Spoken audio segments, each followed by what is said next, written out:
జనసేన సభ్యత్వాన్ని బయటోడెవడు ఆపేంత దమ్ముండదు. వాళ్ళు పర్ఫెక్ట్గా జాగ్రత్తగా చేసుకుంటూ వెళ్తున్నారు. ఎక్కడికక్కడ బాధ్యతాయుతంగా చేసుకెళ్తున్నారు.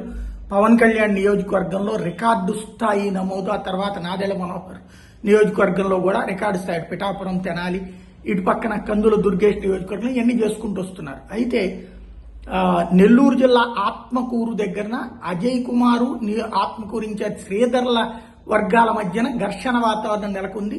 ఒకళ్ళనొకళ్ళు తోపులాట చేసుకున్నటువంటి సందర్భం ఇప్పుడు ఒక శిబిరాల్లాగా పెట్టి సభ్యత్వాలు తీసుకుంటున్నటువంటి దశలో మా ఏరియాకి మీరెందుకు వస్తారంటే ఇక్కడ ఏరియా అంటూ ఏమీ లేదు, ఎక్కడైనా సభ్యత్వం నమోదు చేయొచ్చు అంటూ ఒక వర్గం, ఇద్దరి మధ్యన జరిగినటువంటి తోపులాటతో సంఘర్షణ వాతావరణం ఏర్పడింది.